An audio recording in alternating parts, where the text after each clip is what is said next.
नमस्कार, जोहार। ओम नमः शिवाय।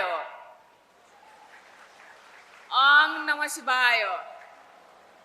ओम नमः शिवाय। ये उद्घोष ये मठों का आत्मा है।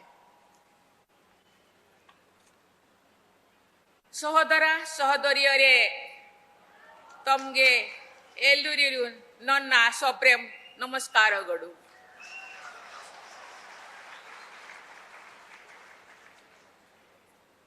श्री शिव कुमार स्वामी जी की जयंती और गुरु वंदना के शुभ अवसर पर यहाँ उपस्थित होकर मुझे बहुत प्रसन्नता हो रही है। मुझे यहाँ आके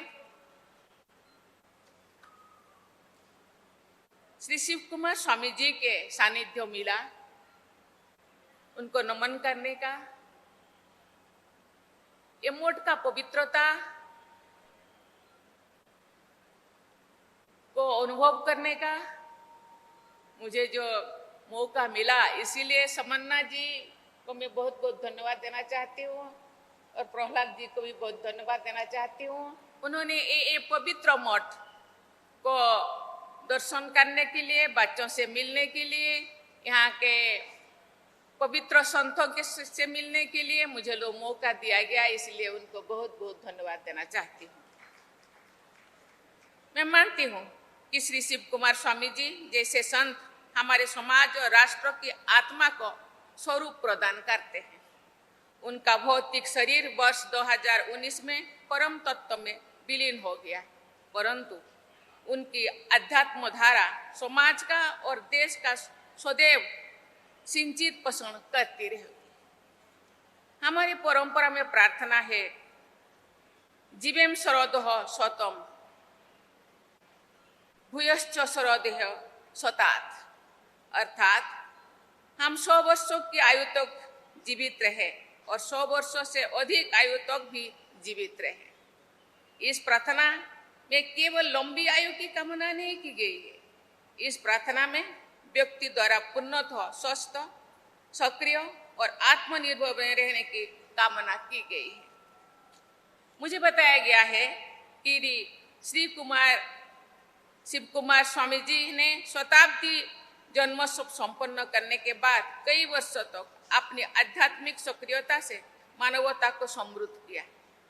गरीबी और वंचितों की सेवा में समर्पित उनका जीवन और कल्याण कार्यों द्वारा आध्यात्म को व्यक्त करने का विलक्षण उदाहरण है। देवियों और स्वजनों, स्वामी जी के सत्कार्यों की परंपरा को आगे बढ़ाने के लिए मैं मठ से जुड़े सभी लोगों की प्रशंसा करती हूँ।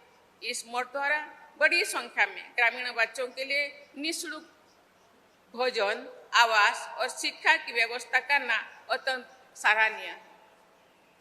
कहा जाता है, शिक्षा ही विकास का कुंजी। वंचितों, गरीबों बच्चों को शिक्षा प्रदान करना, ये देश के भविष्य को बनाना, देश के विकास को आगे बढ़ाना। इसीलिए ये जो संस्था केवल धार्मिक संस्था नहीं, ये संस्था देश को समावेशी उन्नति के लिए सहायता करना, सहयोग करने के लिए उद्दिष्ट। मुझे ये जानकर विशेष प्रसन्नता हुई है कि प्राइमरी स्कूल से लेकर मठ द्वारा की गई है। इसके लिए अनेक शिक्षण संस्थान स्थापित किए गए। मुझे ये भी बताया गया है कि श्री शिव कुमार स्वामी जी के दिशा निर्देश से स्थापित किए गए श्री सिद्धगंगा हॉस्पिटल द्वारा जनसामान्यों को उत्कृष्ट स्वास्थ्य सेवाएं प्रदान की जाती है। इस प्रकार ये कहा जा सकता है कि इस सिद्ध गंगा मठ से अन्न गंगा, करुणा गंगा और शिक्षण गंगा की अविरल धाराएं प्रवाहित हो रही है। ये मठ सदियों से चली आ रही सेवा तथा आध्यात्म की परंपरा को आज के समय में आगे बढ़ा रहा है। हमारे परंपरा में विद्यादानों को आध्यात्मिक महत्व दिया गया है। विद्या अथवा शिक्षा व्यक्तित्व निर्माण और चरित्र निर्माण का आधार है। शिक्षा ही आत्मनिर्भरता का मार्ग प्रशस्त करता है। वंचित वर्गों के तथा ग्रामीण क्षेत्र के कम सुविधा पर संपन्न विद्यार्थियों का शिक्षा प्रदान करके आप सब समावेशी समाज के निर्माण में अमूल्य योगदान दे रहे हैं। ये बहुत प्रसन्नता की बात है कि आज आप सबके ये आध्यात्मिक संस्था प्रभु बसवन्ना के आदर्श पर चल रही है। भेदभाव रहित समाज व्यवस्था तथा सबकी भागीदारी के आधार पर कार्य करने की लोकतांत्रिक पद्धति का उदाहरण सदियों पहले प्रभु बसवन्ना ने प्रस्तुत किया था। सबके प्रति संवेदनशीलता के भाव को व्यक्त करते हुए उन्होंने कहा था, दये धर्मेद मूल्यवचा, अर्थात करुणा ही सभी आस्थाओं का आधार है। प्रत्येक व्यक्ति के हृदय में समस्त विषय के लिए प्रेम और करुणा का भाव विद्यमान होना चाहिए। प्रभु बसवन्ना ने कार्य करते हुए मोक्ष प्राप्त करने का मार्ग अपनाया था और यही शिक्षा भी दी थी। उनका कहने हैं, कायो कोय कैलाश, अर्थात कार्य करने से ही कैलाश पद यानी मोक्ष प्राप्त होता है। श्रीमद् भागवत गीता में भी कामना रहित रहते हुए निरंतर कर्म रहने का प्रेरणा दी गई है।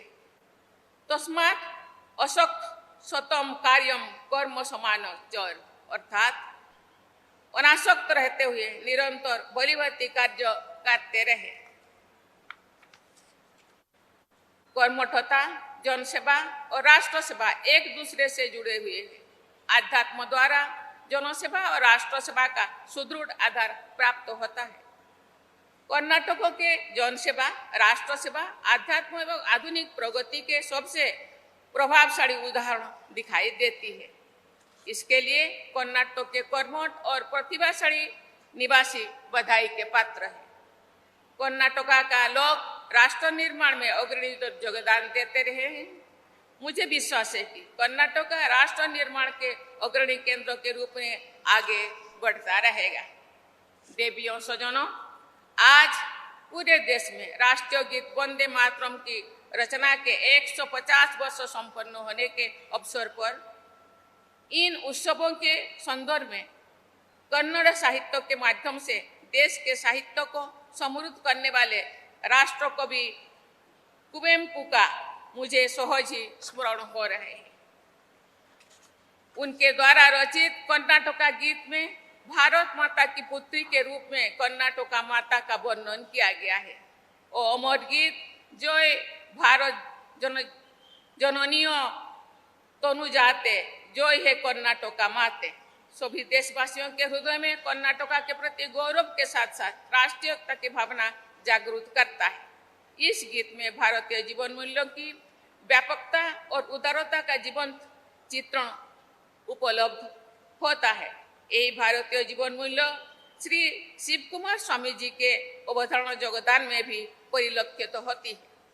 राष्ट्र निर्माण, परोपकार और कर्तव्य निष्ठा के मार्ग पर चलते हुए ही हम सब श्री शिव कुमार स्वामी जी की वास्तविक गुरु वंदना कर सकेंगे।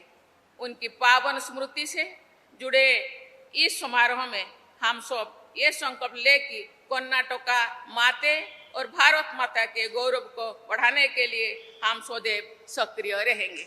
इसी के साथ ही मैं आपको बहुत बहुत धन्यवाद देती हूँ। जय हिंद, जय भारत, जय कर्नाटक। ನ್ಯೂಸ್ ಫಸ್ಟ್ ನಿರ್ಭೀತಿಯಿಂದ ನಿಮ್ಮ ಪರವಾಗಿ।